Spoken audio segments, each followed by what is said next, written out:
perfectionist, and he wants it to be the best because that's his Olympian spirit. It's truly who he is. He wants to give the best and have people experience the best. And that's why, in my opinion, he is one of the best. Would you please help me welcome to the stage, from Houston, Texas, three-time Olympian Ruben Gonzalez! All right, here we go, man. Woo! Hey, look at this. Wow! Woo! All right. Even before my first Olympics, I might have been jogging. I might have been lifting weights. I might have been eating dinner. I might have been walking the mall. But you know what was going on in here all day long? What I thought about all day long? I was walking into that opening ceremonies in the Olympics. I could see myself walking into that stadium. I see all those people cheering. It was so exciting. I look over there, wow, there's that flag, and there's those rings, and we're here. I look over my shoulder, and there's that torch burning brightly. And here's the Olympic orchestra playing the Olympic anthem, my favorite song in the whole wide world. And we're high-fiving each other. Man, we made it, it was worth it, it was worth it. And you feel the cold wind hit your face. And you feel the snow and the tears of joy. And you feel the goosebumps just riding up your face. I can feel the goosebumps right now, guys. I am there. I am. And 4 years later, when I actually got to go into that stadium, it was just like I imagined it, only 100 times better. It was awesome. Awesome.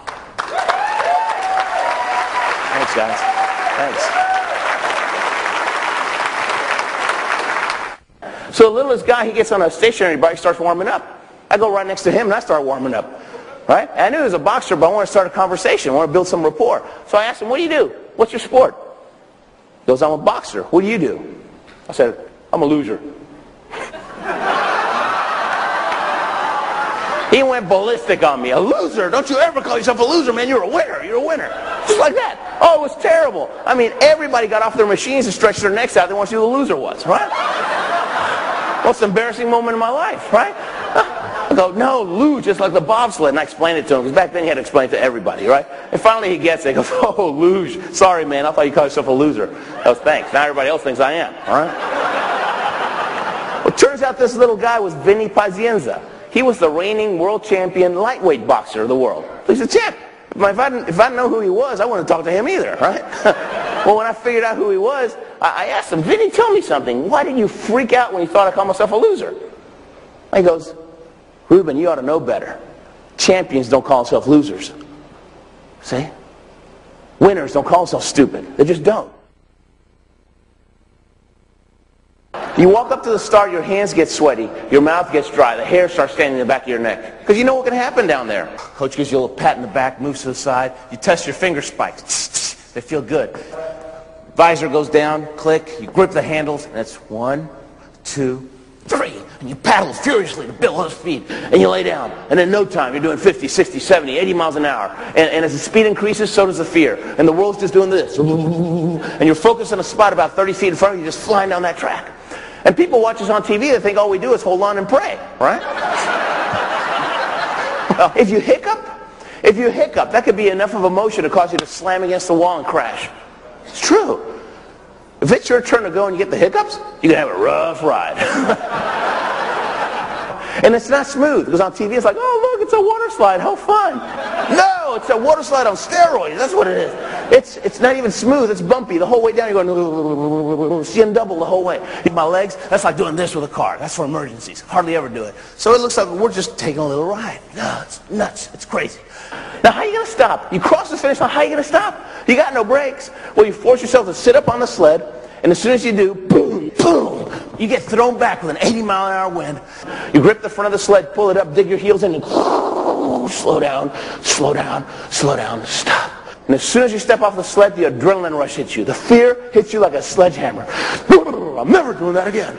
I'm never doing that again. I'm never doing that again. Forget it. Forget it. I'm going back to soccer. Soccer's warm.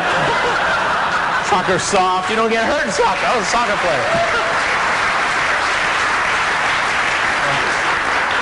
What was I thinking? Why did I do the luge? Why did I do ping pong or something like that? Curling, that'd have been good. No. And you want to quit with every fiber in your being, because the fear is that strong.